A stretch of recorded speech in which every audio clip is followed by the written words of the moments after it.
પ્રવચન નંબર 48 મારા હિસાબે 48. આપણે નવ તત્વમાં 4 તત્વો પૂર્ણ કર્યા છે. આજે 5મું આશ્રય તત્વથી ચાલુ કરશું. તે પહેલા વિશ્વના સર્વ જીવોનું કલ્યાણ થાય, મંગળ થાય એવી સુંદર ભાવનાથી આજના પ્રવચન આપણે શરૂઆત કરશું. મંગલમ ભગવાન વીરો, મંગલમ ગૌતમ પ્રભુ, મંગલમ સ્થોલભદ્રાધ્યાય, જૈન ધર્મોસ્તુ મંગલમ. શિવમસ્તુ સર્વજગતઃ પરહિત નિરતા ભવન્તુ ભૂતગણા, દોષા પ્રયાન્તુ નાશમ, સર્વત્ર સુખી ભવતુ લોક, સર્વત્ર સુખી ભવ. એક સુંદર કથાનકથી આજના પ્રવચનની શરૂઆત કરશું. રામકૃષ્ણ પરમહંસ, એ સંતનું નામ તો આપણે બધાને ખબર છે. સ્વામી વિવેકાનંદના ગુરુ એક વખત પોતાના શિષ્યો સાથે યાત્રા પર હતા ને રસ્તાની અંદર એક નદી કિનારે એક માછીમાર માછલી પકડતો હતો. જાળમાં બધી માછલીઓ આવી ગયેલી. રામકૃષ્ણ પરમહંસે પોતાના શિષ્યોને કીધું કે આપ સૌ અહીંયા ઉભા રહો, 5 મિનિટ તમે ઉભા રહો અને જુઓ આ માછલીઓ બધી શું કરે, તમે એના પર એક નજર રાખો. રામકૃષ્ણ પરમહંસ બહુ તીક્ષ્ણ બુદ્ધિના તાત્વિક ગુરુ હતા, સંત હતા. શિષ્યોને કંઈક શિખામણ આપી હતી. એટલે શિષ્યો બધા ત્યાં ઉભા રહ્યા. માછીમારે બધી માછલીઓ જાળમાં પકડેલી હતી. એ માછલીઓને જોયા કરતા હતા. 10 મિનિટ પછી સ્વામી પરમહંસે શિષ્યોને પૂછ્યું કે તમે શું જોયું, તમારું ઓબ્ઝર્વેશન શું હતું? જો શિષ્યો બી પ્રાજ્ઞ હતા, શિષ્યો બી હોશિયાર હતા. એટલે શિષ્યોએ કીધું કે અમે માછલીઓ શું કરતા હતા એ જોતા હતા. તો રામકૃષ્ણ પરમહંસે કીધું જુઓ, તમે જે જોઈ એમાં 3 પ્રકારની માછલીઓ હતી. કેટલા પ્રકારની? 3 પ્રકારની. એક માછલી એવી હતી કે જે જાળમાં પકડાયા પછી કશું કરતી નથી, નિષ્ક્રિય હતી. જાણે કશું બન્યું નથી, બનવાનું નથી એમ પોતાનું જીવન પોતે ત્યાં આગળ નિષ્ક્રિય થઈને પડી રહી હતી. તો બીજી કેટલીક માછલીઓ એવી હતી, બહાર નીકળવા માટે ધમપછાડા કરતી હતી, પણ શું કરવું એમની નજરમાં આવતું નહોતું, ખાલી ધમપછાડા કર્યા કરે. અને કેટલીક માછલીઓ એવી હતી પોતે સાવચેતી એ જાળમાંથી કેવી રીતે નીકળવું એ શોધી અને જેવી જગ્યા મળી જાળમાંથી કૂદકો મારીને બહાર જઈને પાણીમાં પડી ગઈ. સ્વામી પરમહંસે શિષ્યોને કીધું કે જુઓ, જેવી રીતે માછલી 3 પ્રકારની છે એવી રીતે આ સંસારમાં આવતા જીવો પણ 3 પ્રકારના છે. પહેલા પ્રકારનો જીવ એવો કે સંસારમાં જે મળ્યું છે બસ એમાં રચ્યો પચ્યો રે. સંસાર જે દુઃખમય છે, સંસારમાંથી મુક્ત થવા માટે માનવ જીવ મળ્યો છે, એની કોઈ વિચારસરણી હોય નહીં અને એવી રીતે સંસારમાં એ જીવતો રહે. એ પહેલા પ્રકારની માછલીઓ. મરી જવાનું છે, જાળમાં ફસાઈ અને મોત આવવાનું છે, પણ એના પ્રત્યે ઘોર ઉપેક્ષા, એવા પ્રકારના જીવો. અદ્ભુત માનવ જીવન મળ્યું છે પણ નિષ્ક્રિય, સંસારના કાર્યમાં ગળા ડૂબ રહે. મૃત્યુ આવે ત્યારે આંખો જાગૃત થાય ત્યારે બધું પતી ગયું હોય. રામકૃષ્ણ બીજા પ્રકારના જીવો છે, જે બીજા પ્રકારની માછલીઓ છે, એ ગળમથલ કર્યા કરે પણ એમને મુક્તિનો માર્ગ મળે નહીં, એને બહાર જવાનો માર્ગ મળે. એવી રીતે કેટલાક જીવો એવા છે ધર્મને નામે પછડાટ કર્યા કરે સંસારમાંથી કેવી રીતે મુક્ત થવું એનું માર્ગદર્શન ના હોય, સાચા ગુરુ ના હોય, અને ગમે તેટલું કરે પણ ફરીથી એમનો સંસાર નક્કી થઈ જાય. એ માછલીઓ ગમે તેટલી તરવાડ કરે પણ મોત નક્કી છે. એવી રીતે આ જીવોનો સાચા માર્ગે કશું કાર્ય કરે નહીં. હા, આજે તમે જુઓ, ભગવાને આપેલો જે માર્ગ છે, અહિંસા, અપરિગ્રહ, અસ્તેય, અનેકાંતવાદ, આ માર્ગ મુખ્ય માર્ગ છે. એમાંથી એને બદલે લોકો હિંસા અને કદાગ્રહ એના માર્ગે લોકો આગળ વધી રહ્યા છે, અને એમાંથી છુટકારો સંસારમાંથી મળવાનો નથી. તો ત્રીજો જે માછલીનો જીવ છે, એ સમજુ છે, એ પ્રાજ્ઞ છે. એ જુએ છે કે આ સંસારમાંથી, આ જાળમાંથી કેવી રીતે બહાર નીકળાય.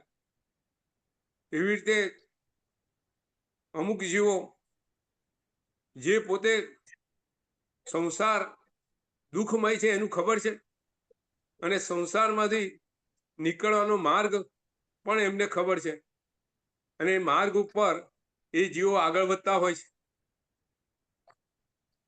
આપણે ક્યાં છે આપણે સમજવાનું છે, આપણે જાણવાનું છે. સંતોષબેન, કે આપણે આ માનવ જીવન મળ્યું છે તો સંસારમાં શું ગળા ડૂબ રહ્યા છે, ખબર હોવા છતાં સંસાર છૂટી શકતો નથી.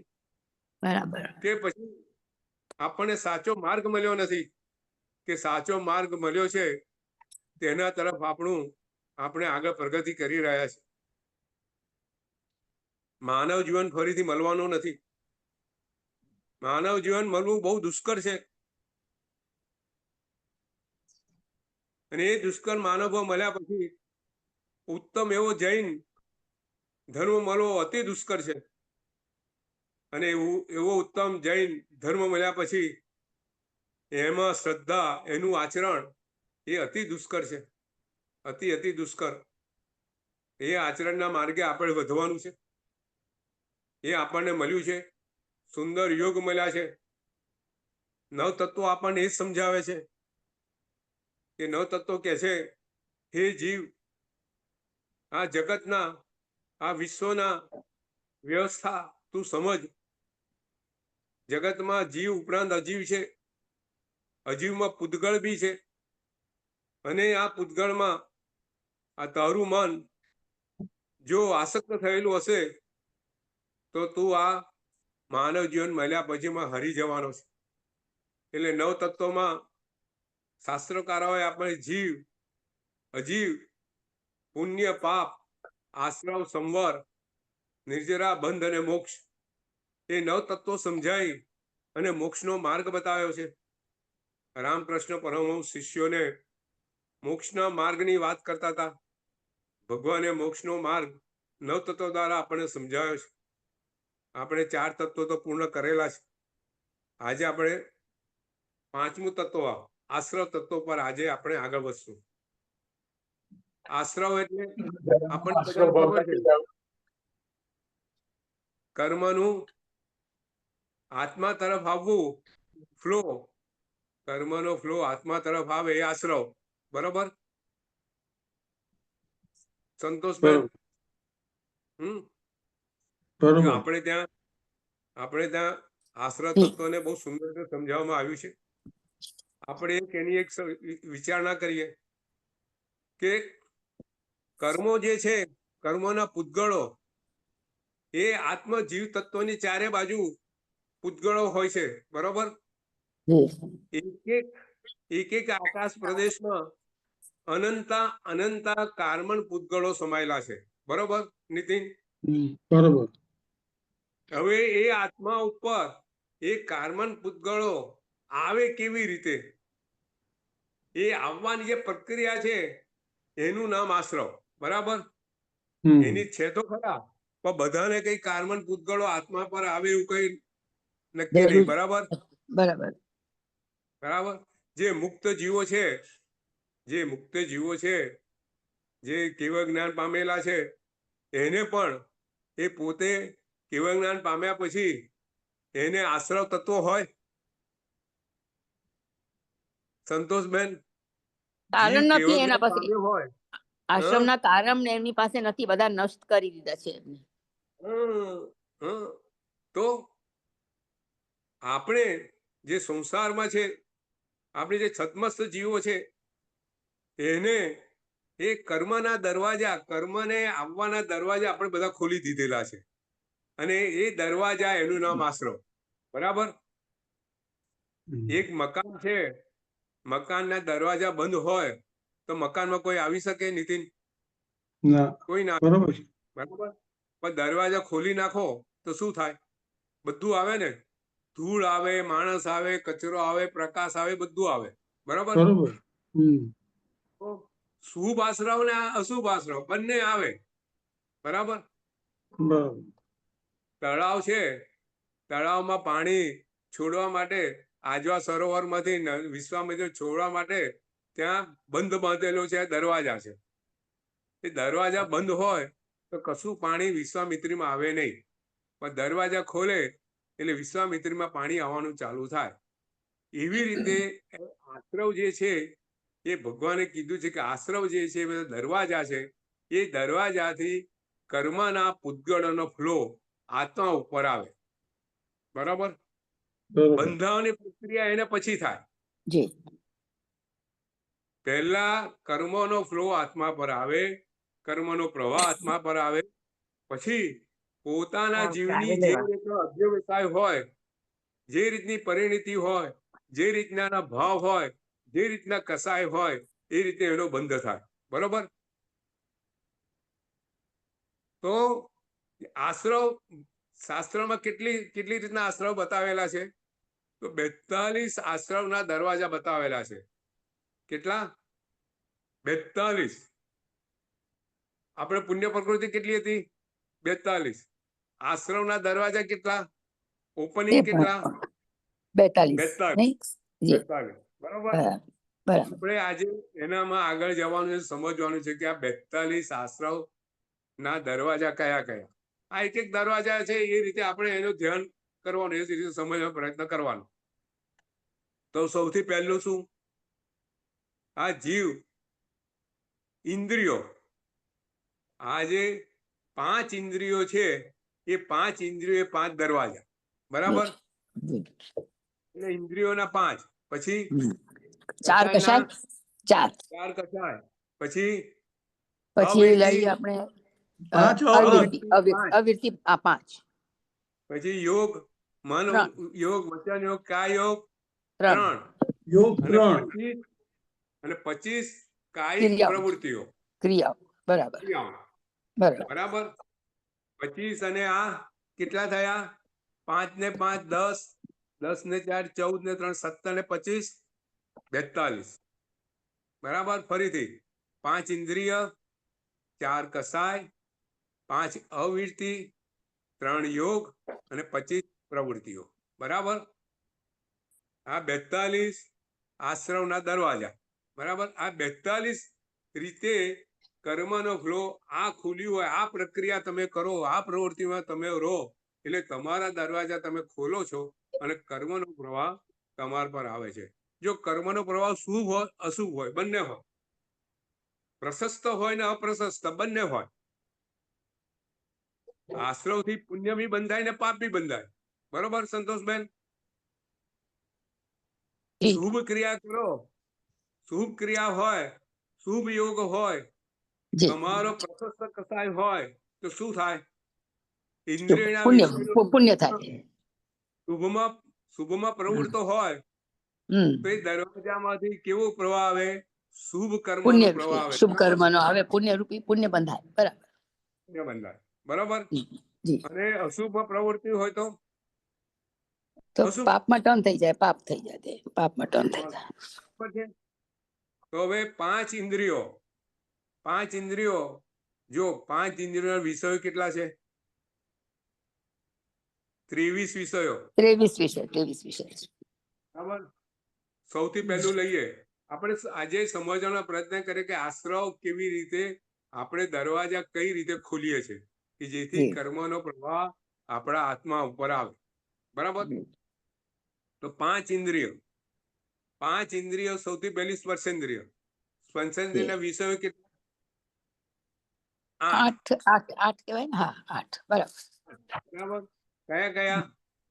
ઉષ્ણ અને શીત, ઉષ્ણ શીત, ગરમ અને ઠંડુ, હા. પછી પછી મૃદુ વૃક્ષ અને સ્નિગ્ધ, વૃક્ષ અને સ્નિગ્ધ, વૃક્ષ અને સ્નિગ્ધ, સ્નિગ્ધ, પછી મૃદુ અને કઠોર, હા.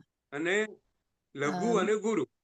બરાબર, લઘુ, બરાબર. આપણે જયારે સમજવાનો પ્રયત્ન કરીએ કે જીવ કેવી રીતે આશ્રવ બાંધે છે, આશ્રવ દરવાજા કેવી રીતે ખોલે છે.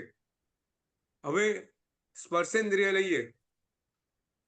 આપણે બજારમાં ગયા ચાદર ખરીદવા, જોઈએ આ ચાદર, વાહ, આ ચાદર તો એકદમ એનું કાપડ સુવાળી. એકદમ લીસું છે, બરાબર છે.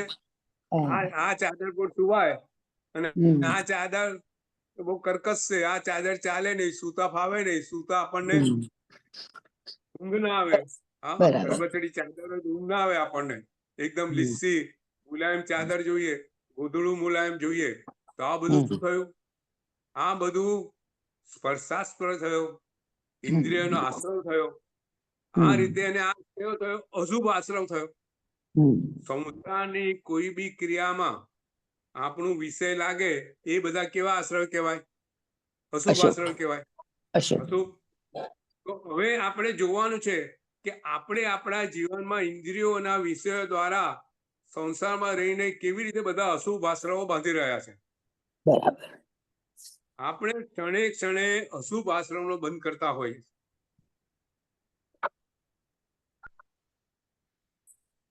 આપણે સ્પર્શેન્દ્રિય એવી રીતે સ્નિગ્ધ, ને એવી રીતે આપણે સ્પર્શેન્દ્રિયનો ભાઈ શીત અને ઉષ્ણ. ભાઈ ગરમી પડી, એસી ચાલુ કરો. ફોન નથી આવતો, પંખો ચાલુ કરો. આજે જો સંતોષબેન, ઘરમાં રૂમે રૂમે એસી થઈ ગયા. આપણી આખી જીવન પદ્ધતિ બદલાઈ ગઈ. પહેલા પંખાય નતા, પહેલા ઇલેક્ટ્રિસિટી હતી નહીં. આપણે બહુ ગરમી લાગે તો પેલો નેતરનો પંખો હતો, બરાબર ને? વાંસનો ને નેતરનો. નીતિન, આપણે ઉલટા લાવીએ. પહેલા ગરમી તો પહેલા પડતી હતી ને અત્યારે પડે છે, બરાબર? તો પહેલા ગરમી પડતી હતી તો આપણે કેવી રીતે જીવતા? પંખા હતા ઘરમાં? અમારા ઘરમાં પંખા હતા નહીં. પંખા નહીં, અમારે તો બહાર અગાસીમાં કેવું રીતે સૂઈએ. હા, અગાસીમાં સુઈ જવાનું. હાથનો પંખો કરવાનો. આજે શું થઈ ગયું? ઘરે ઘર રૂમે રૂમે એસી આવી ગઈ. એસી વગર ચાલે નહીં. તો આ બધું શું છે? આ બધો અશુભ આશ્રવ છે. સંતોષબેન, આપણે વિચારવાનું કે ગુરુ ભગવાન તો કેવી રીતે જીવે છે. બરાબર, બરાબર. સહન કરવાનું, બસ, બીજું કઈ નહીં, સહન કરવાનું. આ જીવ એ સહન કરવાનું છોડી દીધું. વિષયોના લંપટતામાં પણ પડી ગયા. વિષયોની આસક્તિ એટલી વધી ગઈ, સહેજ બી ગરમ ના ચાલે, સહેજ બી ઠંડુ ના ચાલે, સહેજ બી કર્કશ ના ચાલે, બરાબર? જેટલા સાધનો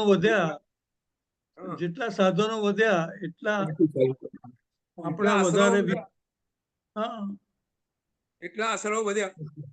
ગુરુ ભગવાન તો ખુલ્લા પગે જમીન પર ચાલે તો કાંકરા તો વાગતા હશે ને? હા, વળે વાગે જ ને, બધાને વાગે. આપણને વાગે તેમને ન વાગે, વાગે બધાને વાગે. આપણું કહેવાનું છે કે આપણે આશ્રમના દરવાજા આપણે કેટલા ખુલ્લા રાખ્યા છે. આપણે ક્ષણે ક્ષણે કર્મ તો આપણે નિર્જરા તો કરતા નથી, અને નવા નવા એવા કર્મો બાંધીએ છીએ કે આપણો સંસારનું ચક્ર એવું ને એવું ફરીથી ચાલુ રહે. બરોબર. ગુરુજી, હવે મેન્ટાલિટી એવી થઈ ગઈ છે કે બધી સગવડ મળે છે તો શું કામ હેરાન થવાનું, કે એસી છે તો શું કામ ગરમીમાં રહેવાનું. એવી એટલે હવે મેન્ટાલિટી જ બધાની એવી થઈ ગઈ.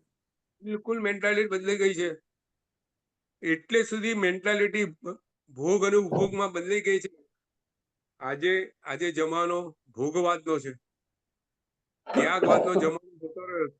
જી, એમ થાય છે પૈસા દેતા બધું મળે છે તો શું કામ હેરાન થવાનું. બધા એવું કરવા? સમજે. એ તો આપણને આપણા છોકરાઓ કે તમે એવી રીતે જીવતા તો અમે શું કરવા જીવીએ? હા, બરાબર છે. પણ આપણું ધ્યાન આત્મા પર નથી, સંસારના શરીરના સુખો ઉપર છે, એટલે આ પરિસ્થિતિ સર્જાઈ છે. સ્પર્શેન્દ્રિયના સુખો એવા રસનેન્દ્રિયના સુખો આપણને કેવું ગમે? આંબેલનું ખાવાનું ગમે? ના ગમે. જીભને સ્વાદ લાગે. ઇન્દ્રિયોનું શીલ. સ્વાદ આડો અવળો હોય, સહેજ બી સ્વાદ આડો અવળો હોય, ગરમ ને મળે થોડું ઠંડી ચા મળે તો શું થાય નીતિન? ધારો કે ચા આ કઈ ચાય ભગવાન પીવા કીધું એવી? આપણે ચાય તો ગરમા ગરમ જોઈએ.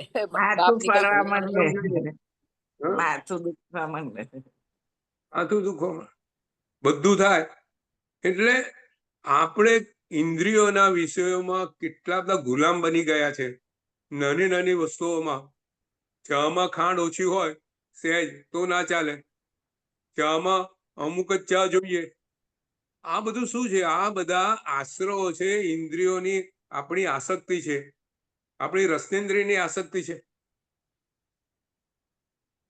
એટલે ઘ્રાણેન્દ્રિય અત્યારે જોઈએ સારી સારી ઘરની અંદર આજે શું થઈ ગયું? ઘરમાં બધા પેલા એ મૂકવા માંડ્યા સુગંધી વાળા, ભલે સિન્થેટિક હોય. હા, સ્પ્રે. આ બધા જે મૂકવામાં આવે છે, મને તેનું નામ ખબર નથી, જે મૂકે છે, હા, એ બધા સિન્થેટિક એરોમેટિક્સ હોય છે. એ બધા કેન્સર કરે છે.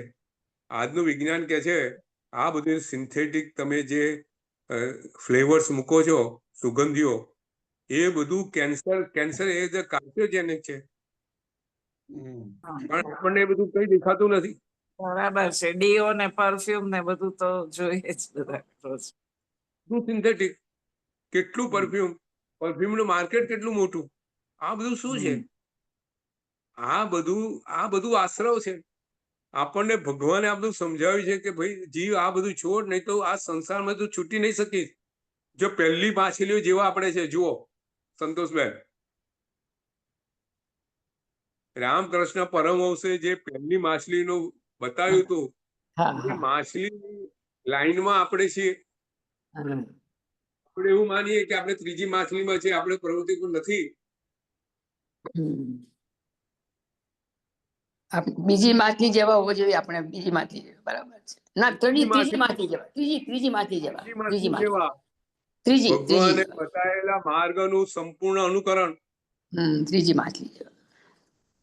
તો જ છૂટાશે. પણ આપણું છૂટવા તરફ આપણી નજર પણ નથી. આપણી નજર, આપણી દ્રષ્ટિ સંસારમાં કેવી રીતે સુખપૂર્વક જીવાય, બરાબર કે નહીં? બરાબર. તો આમાંથી છૂટવાનો માર્ગ આપણને ભગવાન બતાવે છે કે આ બધા આશ્રવ છે. આપણી આંખો શું જોવા ટેવાયેલી છે? આજે તો એટલું બધું વાતાવરણ કલુષિત છે કે છોકરા છોકરીઓના લગ્ન સૌથી પહેલા શેના આધારે થાય? એના રૂપના આધારે. સંસ્કાર તો બાજુ પર જતા રહ્યા. રૂપ જોવાય, કારકિર્દી જોવાય, પૈસો જોવાય, સંપત્તિ જોવાય. સંસ્કાર કોણ જુએ છે? પછી પસ્તાવવું પડે ભલે. હા, પછી પછતાવાનું. એટલે આજે તમે જુઓ, આજે નજર બદલાઈ ગઈ છે, આશ્રવ એટલો વધી ગયો છે, આખી દ્રષ્ટિ બદલાઈ ગઈ છે. લગ્ન થઈ જાય છે અને છતાં 6 મહિનામાં ડાયવોર્સની વાત આવે છે. કારણ કે એકબીજાને સમજવાની વાત નથી, એકબીજાના ગુણો તરફ દ્રષ્ટિ નથી. ફક્ત ખાલી શારીરિક સુખો, સંસારિક સુખો તરફ દ્રષ્ટિ છે. અને સહેજ બી આણોડું થાય એટલે મન તો ફાવશે નહીં, મન તો ચાલશે નહીં, ફાવશે નહીં, ચાલશે નહીં, ગમશે નહીં. આજે એ જ ચાલે છે ને નીતિન? ફાવતું નથી, ગમતું નથી, બિલકુલ. ચલાવવું નથી, રહેવું નથી. બરાબર? બરોબર.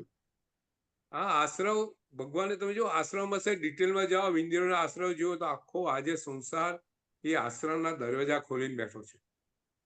અને ક્ષણે ક્ષણે આવા કર્મ અશુભ કર્મનો બંધ આપણે ચાલુ ને ચાલુ છે. છેલ્લું ઇન્દ્રિય કયું? કર્ણેન્દ્રિય. હા, ડીજે સાંભળવાના. આપણે તરફ તો જતા નથી, પણ તમે બજારમાં જુઓ ડીજે કેવા વાગતા હોય છે, આપણા કાન ફાટી જાય. નાના પક્ષીઓ હોય બચારા, એ તો બહેરા થઈ જાય. બરોબર છે, ખરી વાત છે. બિલકુલ સહી આપણી કહેવા. દ્રષ્ટિ બિલકુલ. તો ભગવાને કીધું છે કે આ 5 ઇન્દ્રિયોના વિષયો જે છે, 5 આશ્રવ છે, એ તારે બંધ કરવાના છે. આપણે એની વાત પછી કરશું. આપણે ફક્ત આજે આશ્રમની વાત કરવાની છે. આપણે નિર્જરા સંવરની વાત પછી, સંવર શું છે એની વાત પછી કરશું. પણ આશ્રમ એટલે આ દરવાજા એ આપણે ખોલી કાઢેલા છે.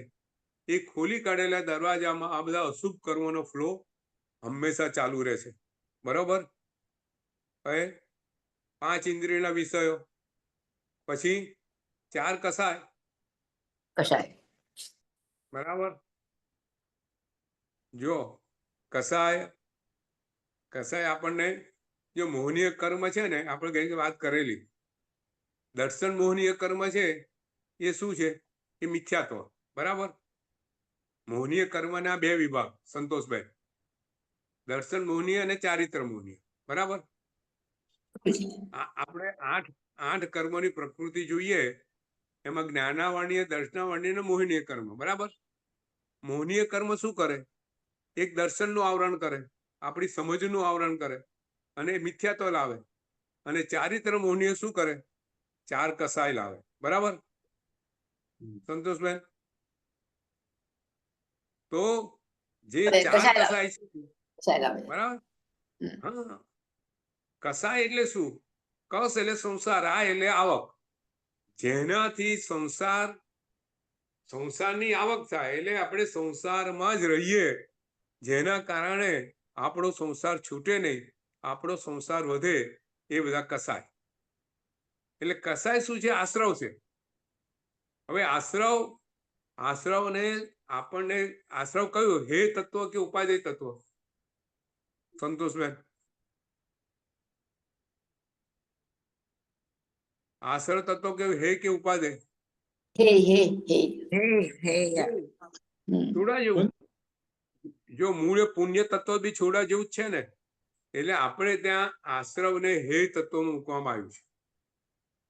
જ્યાં સુધી તમે છેલ્લે શુભ કર્મો છોડીને શુદ્ધમાં જવાનું છે, એટલે આપણે ત્યાં આશ્રવને હે કીધું, છોડવા જેવું તત્વ કીધું છે. છતાં જ્યાં સુધી સંસારમાં છે, શુભ પ્રવૃત્તિ કરો અને શુભ દ્વારા ધીરે ધીરે શુદ્ધ તરફ જાઓ. એ કારણે એટલા પૂરતો કે આશ્રવ જે પુણ્ય કર્મ છે એ આવે છે, એ જોવાનું છે. બરાબર છે? તો 4 કસાય કયા કયા?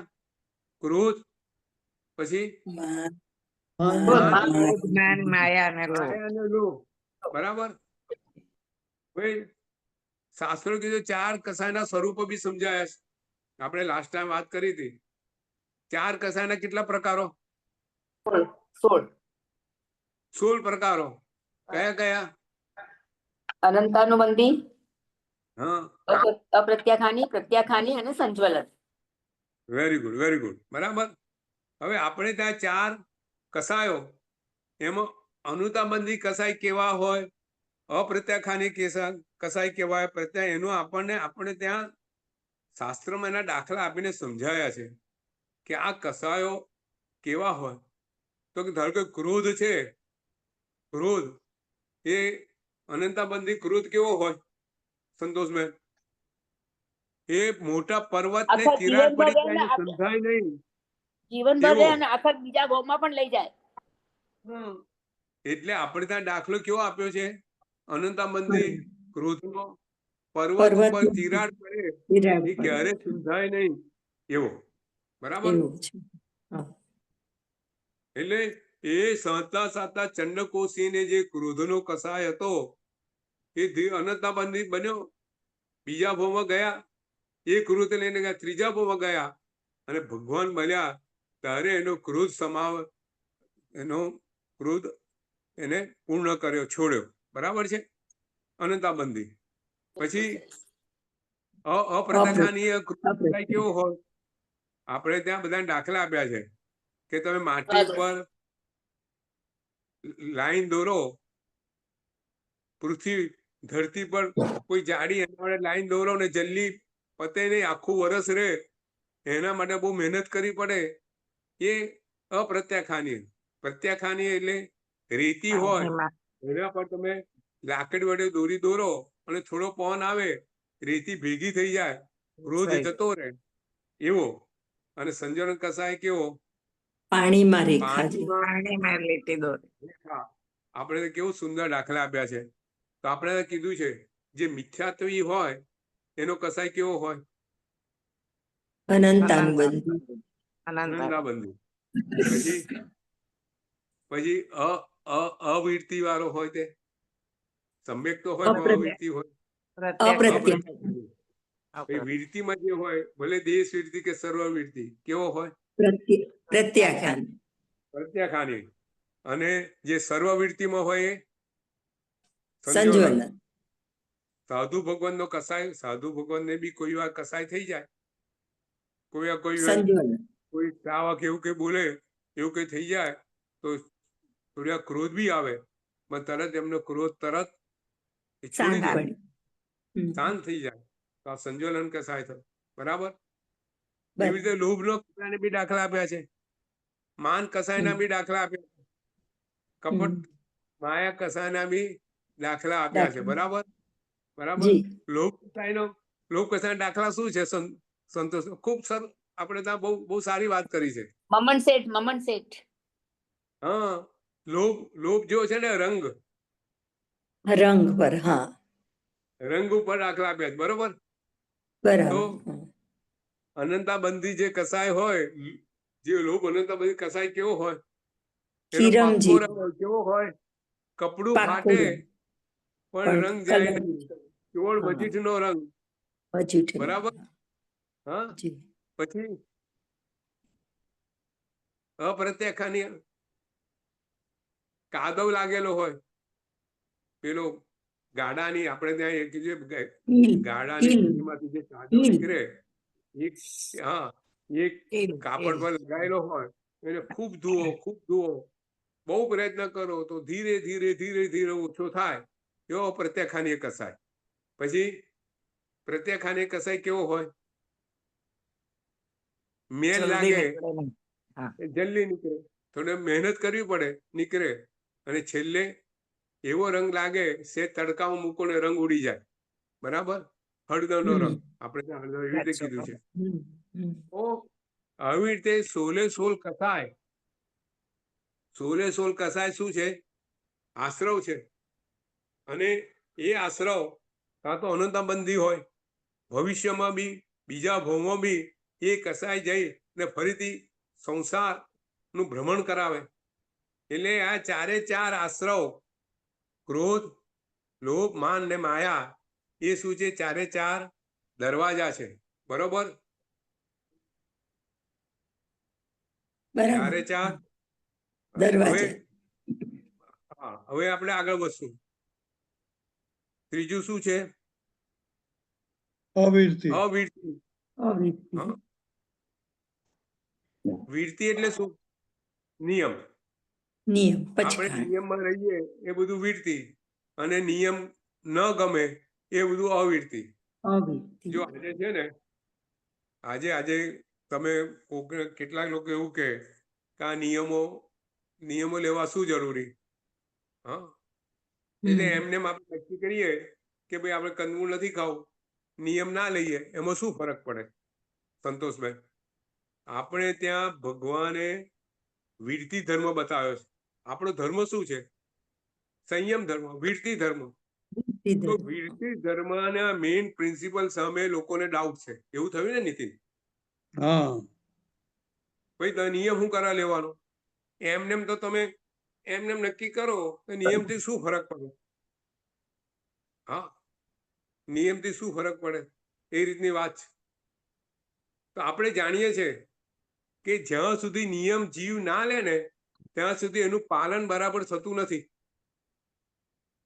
ધારો કે આપણે કંદમૂળ ત્યાગ મનથી નક્કી કર્યું, હજુ નિયમ લીધો નથી, એનું પછખાણ નથી લીધું ગુરુ પાસે, અને અને જો રસ્તામાં બહાર નીકળ્યા અને ક્યાંક એવી પરિસ્થિતિ આવી ગઈ તો આપણે શું વિચાર કરીએ, ભાઈ નિયમ તો ક્યાં છે, બરાબર? ઢીલા પડી જઈએ એટલે દરવાજો ખુલી ગયો, જી બરાબર ને? બરાબર. બરાબર. રાત્રિ ભોજનનો નિયમ ના લીધો હોય તો રાત્રિ ભોજન થઈ જાય કે ના થઈ જાય? થઈ જાય થઈ જાય. થઈ જાય થઈ સંજોગ. જાય. હા તો આ વિડતી ધર્મ એ આશ્રમના દરવાજા બંધ કરવાનું તાળું છે નીતિન. હા આ તાળું છે. આ વસ્તુ આપણે નજર સામે રાખવી જોઈએ. એક બીજી રીતે દાખલો સમજીએ. આપણે ધારો કે કોઈની સાથે ભાગીદારી કરી છે, પણ આપણે સાયલન્ટ ભાગીદાર છે, આપણે પ્રવૃત્તિ કરતા નથી. ભાગીદારી કરી છે, ભાઈ આપણે રાત્રિ ભોજન નહીં કરવું એ નક્કી કર્યું છે મનથી, પણ ભાગીદારી કરી, નિયમ નથી લીધો, ભાગીદારી સાયલન્ટ છીએ. પેલો ભાઈ વેપાર કરે છે, એ વેપારમાં ખોટ જાય તો નીતિન આપણે ભલે સાયલન્ટ હોય ભાગીદાર, આપણે ખોટ ભરવી પડે કે ના ભરવી પડે? ભરવી પડે. ટેક્સ ભરવો પડે કે ના ભરવો પડે? કમાણી હોય બરોબર તો પડે. ભરવો જ પડે ને. તો ભલે તમે નિયમ તમે ન લીધો હોય, તેથી શું, તમે નિયમ ન લીધો હોય તો તમારે બધો એનો જે કઈ પાપ લાગે આશ્રવ છે, તમારો આશ્રવ ચાલુ ને ચાલુ છે. ધારો કે આપણે મકાન લીધું, એક સોસાયટી મકાન લીધું, તો મકાનમાં આપણે જઈએ નહીં 1-2 વર્ષ રહેવા માટે, તો આપણે મકાનનો કોર્પોરેશન ટેક્સ ભરવો પડે કે ના ભરવો પડે? બરોબર પડે ને.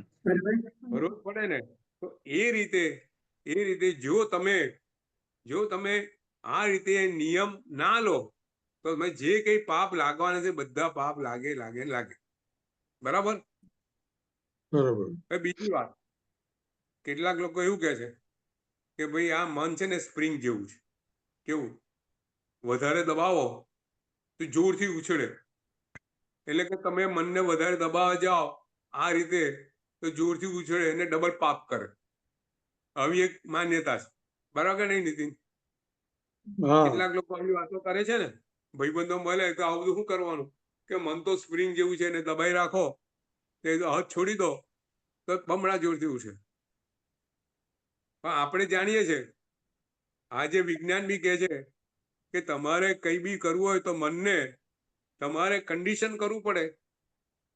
બરાબર. તમે મેરેથોનમાં જવું હોય તો મેરેથોન પહેલે દિવસે મેરેથોન દોડી શકો?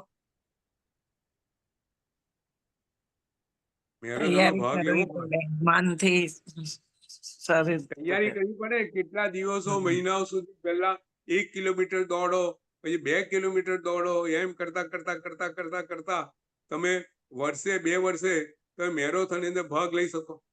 તો દરેકની અંદર પ્રવૃત્તિમાં અભ્યાસ આવે છે. બરાબર. સંસારની દરેક ક્રિયા, ભણવામાં અભ્યાસ આવે છે. ડોક્ટર એમને પૂછો બનાય. તો પછી આધ્યાત્મિક ની અંદર આપણે અભ્યાસ કરવાનો કેમ નહીં? આપણે ધારો કે ઉપવાસ કરવો છે, આપણને લાગે કે ભાઈ ઉપવાસમાં આપણું મન થતું નથી, આપણું શરીર ના પાડે છે, તો ધીરે ધીરે પેલા નવકારસી કરો. થાય કે ના થાય? નવકારસીથી સવારનું ત્યાગ કરો, પછી ધીરે ધીરે બેસના કરો, શરીરને કન્ડિશન કરો, મનને પછી બેસનાથી મન ટેવાઈ જાય, પછી એકાસના કરો, અને એકાસને ટેવાઈ જાય તો ઉપવાસ કરો.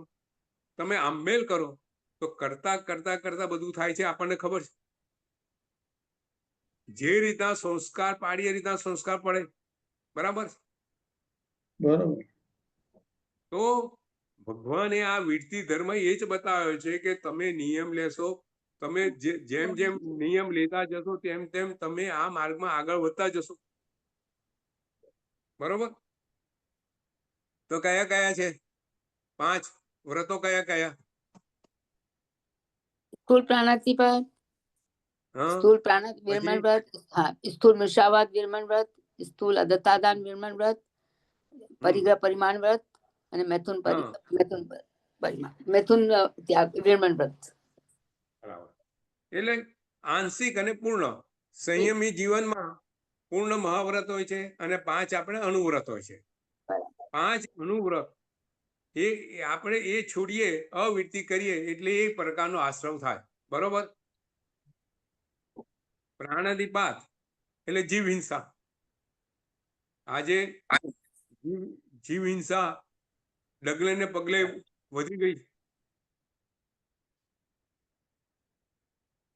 આપણે ત્યાં કીધું છે, જો આપણે ત્યાં છે ને બહુ બહુ સુંદર વાત લખેલી છે નીતિન, કે આપણે વિરતી ધર્મમાં હોઈએ, પ્રાણાદિપાત નો વિરતી ધર્મ હોય તો આપણે શું કરીએ? દરેક વસ્તુ જૈણાપૂર્વક કરીએ. બરાબર. સાધુ ભગવાન ને તો પ્રાણાદિપાતનું પૂર્ણ વ્રત છે. તો નાનામાં નાની ચાલતા હોય ને તોય નીચે પોતે જુએ અને ત્યાંથી એ કહે જેથી નાનામાં નાનો જીવ ચાલતા બી ન મરી જાય. પાતળા વાપરતા પહેલા એને પ્રમાણ છે, દરેક વસ્તુનું પરિલેહન કરે, નાનામાં નાના જીવોની રક્ષા કરે. બરાબર. કેમ કરે? કે નાનામાં નાનો જીવ એના હાથે મરે નહીં. હવે છતાંય જો સંતોષબેન, છતાંય બને ખરું ને કે કોઈક વખત અજાણતા બી મરી ગયો હોય? બને કે ના થાય? બની થાય. થાય ને? થાય ને? તો પછી એમને પાપ લાગે? લાગે ખરું, પણ પ્રાયશ્ચિત લેવું પડે, પણ એમને એટલું જ નહીં લાગે, એટલું નહીં પાપ એટલું લાગે. નહીં લાગે. કારણ કે જૈના છે, હમ. એમને જૈના પૂર્વક જાગૃતિ પૂર્વક કર્યું છે એટલે જીવ હિંસાનું જે પાપ છે એ ઓછું ઓછું લાગે. આપણે કંકિત જીવોને પાપ કેવું લાગે? સંજલ તરત નીકળી જાય, સંદેહ નીકળી જાય. એ લોકોએ 5 મહાવ્રત લીધા છે ને. હા, 5 મહાવ્રત. હા. તો એટલે આ વિરતી ધર્મનું મહત્વ છે કે જે કંઈ આપણે એના વિરતી ધર્મમાં હોઈએ અને આપણાથી પાપ થાય, પણ જો આપણે જાગૃત હોઈએ તો પાપ કેવું બંધ કેવો થાય? બંધ બિલકુલ નબળો થાય અને પાપ તરત ખરી જાય. કેવળાની ભગવંતોને, કેવળાની ભગવંત હોય એ આહાર કરે, ચાલે? કેવળાની ભગવંતો ચાલે ખરા ને? હા હા ચાલે ને? તો ચાલતા તો કોઈ જીવ તો ક્યારેક તો હત્યા થાય ને, જીવ તો મરી જાય. બરાબર. તો એમને પાપ લાગે? ખરી જાય. એમને આપણે ત્યાં શાસ્ત્રમાં બહુ સુંદર દાખલો આપ્યો છે કે એમનું જીવન, એમનો આત્મા કેવો હોય? કાચ જેવો. એટલું શુદ્ધ હોય કાચ જેવો કે એના પર થોડી રચકણો પડે ને, કાચ ઉપર રચકણો પડે તો ચોંટી જાય કે ખરી જાય?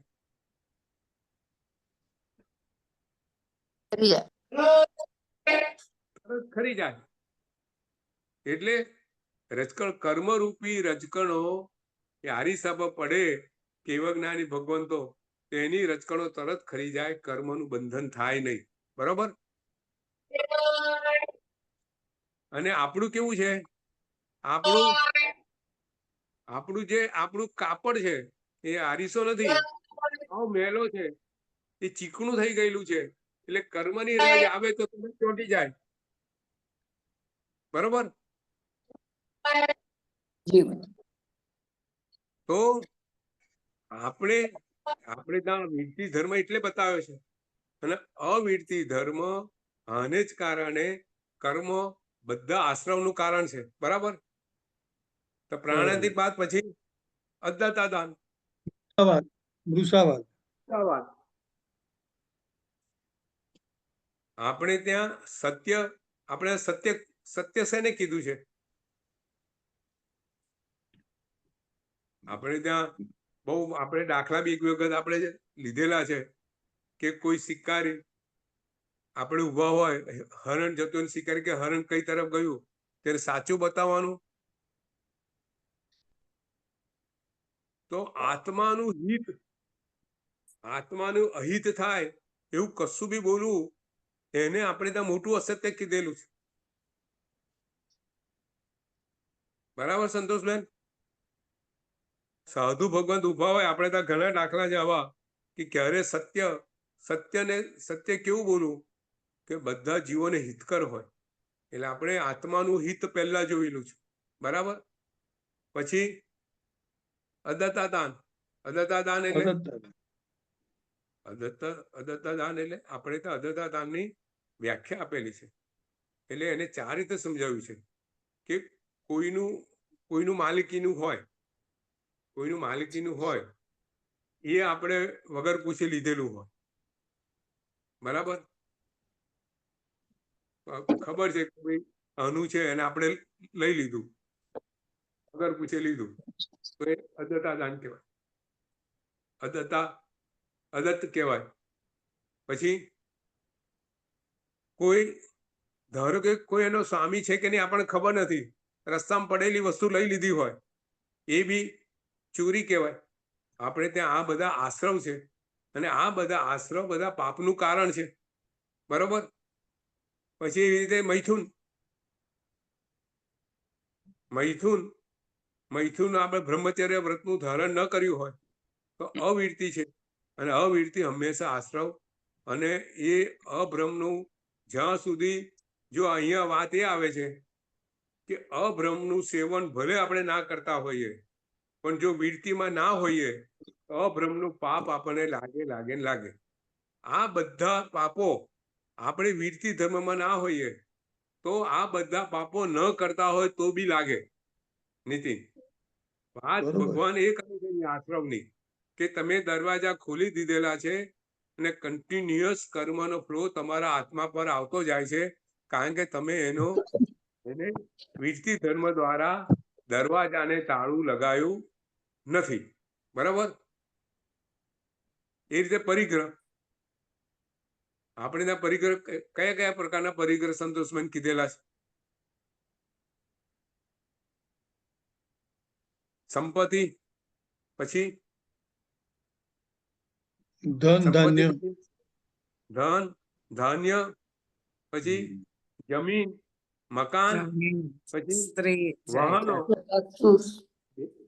એમાં 2 પગ ને 4 પગ એટલે 4 પૈડા ને 2 પૈડા. અત્યારે હવે 4 પગ વાળા આપણે પ્રાણીઓ રાખતા નથી તો 4 પગ વાળી ગાડીઓ રાખીએ છીએ.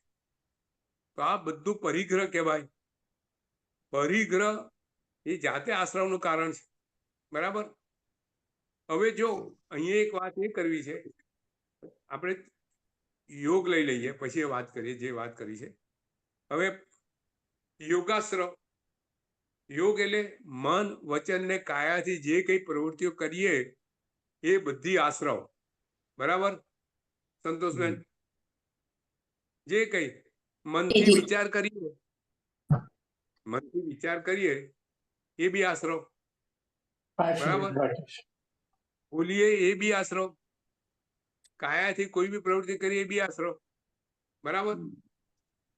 હવે વાત એ કરવાની છે કે ઇન્દ્રિય છે, પછી તમે કસાય છે, પછી તમે યોગની છે, એ બધું પ્રશસ્ત અને અપ્રશસ્ત આપણને ત્યાં સમજાવેલું છે કે દાખલા તરીકે આપણી પ્રવૃત્તિ, આપણે પ્રભુની પૂજા કરીએ છીએ, ભગવાનની ભક્તિ કરીએ છીએ, તો આપણી ઇન્દ્રિયો, આપણી આંખ ભગવાનને જુએ છે, એ શુભ આશ્રવ થયો. બરાબર? છે ઇન્દ્રિયોનો વિષય. બરાબર? પછી કેવો થયો? શુભ આશ્રવ થયો, એ પ્રશસ્ત થયો. તો કર્મ કેવું બંધાય? શુભ કર્મનું બંધ થાય. આપણે દાખલા તરીકે સંઘનું કાર્ય કરીએ છીએ અને કોઈ ચોર ત્યાં આવ્યો તો એને ગુસ્સો કરીને ભગાડ્યો. આપણે કોઈ ખોટું કામ કર્યું એના પર ગુસ્સો કર્યો. બરાબર? તો એ વખતે આપણે જે ક્રોધ કર્યો એ કેવો કસાય કહેવાય? પ્રશસ્ત કસાય કહેવાય. ધારો કે આપણું બાળક ચપ્પુ હાથમાં લઈ આવ્યું, નાનું બાળક છે, તો આપણે તમાચો મારી ને ચપ્પુ અથવા ચપ્પુ ખેંચી લઈએ, બાળક રડે, આપણે ક્રોધ કર્યો, બાળક રડ્યું, તો આપણે બાળકનું હિત કર્યું કે અહિત કર્યું? નીતિન, હિત હિત હિત. તો એ કેવો, હવે કસાય પણ કેવો શુભ કસાય. તો આપણે આ બધા આશ્રવો જે છે, આપણે દરેક આશ્રવ પરિગ્રહ એ બી સંઘ માટે પૈસા ભેગા કરીએ, સંઘ સારા કાર્યો માટે, સંઘના સાથે ક્ષેત્રો માટે જે પૈસાની જરૂર પડે પૈસા ભેગા કરી એનો પ્રયત્ન કરીએ. આ બધો પરિગ્રહ થયો, પણ કેવો કર્યો? પ્રશસ્ત. બરાબર? આ વાત ખ્યાલ આવી ગઈ નીતિન? બરાબર છે. તો આપણે આજે આશ્રવ, કેટલા આશ્રવ આજે આપણે સમજ્યા? 5 ઇન્દ્રિય, 4 કસાય, પછી 5 અવિરસિત અવ્રત અને 3 યોગ. 3 કેટલા થયા? યુગ. 17 થયા. બરાબર? હવે આવતી વખતે 25 ક્રિયાઓ સમજવાની છે. બરાબર?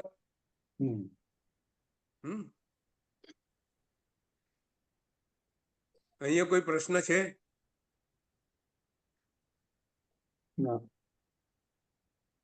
નહીં ગુરુ સંતોષ? જી નહીં. ઓકે. આ આપણે આ બધું ઘણી બધી વસ્તુ પાછલા નવ તત્વમાં ઘણી બધી વસ્તુ આપણે જાણી લીધેલી છે, અને થોડું પુનરાવર્તન જેવું છે. પણ આશ્રવ તત્વ આ રીતના છે, આપણે સમજી લઈશું કે આપણું આશ્રવ સરોવર પહાડ વગરનું સરોવર હોય, દરવાજા વગરનું સરોવર હોય, તો ચારે બાજુથી પાણી આયા કરે, ખરાબ ગંદુ પાણી આવે ને સારું પાણી બી આવે. તો એ રીતે આપણે આશ્રવ પર જો જાગૃતિ ન રાખીએ તો આશ્રવ દ્વારા કર્મનું બંધ આપણા જીવનમાં હંમેશા થતું રહેશે. એટલે શાસ્ત્રમાં લખે છે કે આપણે ક્ષણે ક્ષણે કર્મનો બંધ કરીએ. બરાબર? આ રીતે લખેલું છે, કારણ કે આપણે આશ્રમના દરવાજા બધા ખુલ્લા રાખ્યા છે. જ્યારે આશ્રમના દરવાજા બંધ કરશું ત્યારે આપણો કર્મનો બંધ ઓછો થશે, અને સંવર દ્વારા અને નિર્જરા દ્વારા કર્મ આપણે ખપાવીશું, કર્મનો ક્ષય કરશું, તો આત્મા પરથી કર્મ ઓછા થશે. આપણે આશ્રવ પછી સંવર નિર્જરા બંધ આપણે ફરી આગળ સમજીશું. આજે પ્રવચનને આપણે અહીંયા સમાપ્ત કરીએ છીએ. બરાબર છે? નવકાર બોલીને આપણે બધા છૂટા. નમો અરિહંતાણમ, નમો સિદ્ધાણમ, નમો આયરાણમ, નમો વજ્જાયાણમ, નમો નોયે સવસાઉણમ, એસો પંચ નમુકારો સ્વપાવપણાસનમ, મંગલાણં ચ સુવૈસિમ પરમં હવિ મંગલમ. જેનાગ્ના વિરુદ્ધ જે કંઈ બોલાય તે સોય મન વચન ખાય તેમ ઈચ્છમ. સર્વને પ્રણામ. બધાને પ્રણામ. બધાને પ્રણામ. બધાને પ્રણામ બધાને. એક વાતોમાં રહી ગઈ, આવતી વખતે વાત કરશું. આચાર્ય રત્નસુંદર મહારાજ સાહેબને 2 ગ્રીનિસ બુક વર્લ્ડ રેકોર્ડ એમને મળ્યા છે, બુકમાં મળ્યા છે. અને 2 મળ્યા છે, એકની અંદર અમે હાજર હતા. અદ્ભુત પ્રસંગ હતો, ખૂબ સુંદર. કયા આવતી વખતે એની વાત કરશું. બહુ સુંદર વાતો છે. બરાબર? જી જી. ઓકે.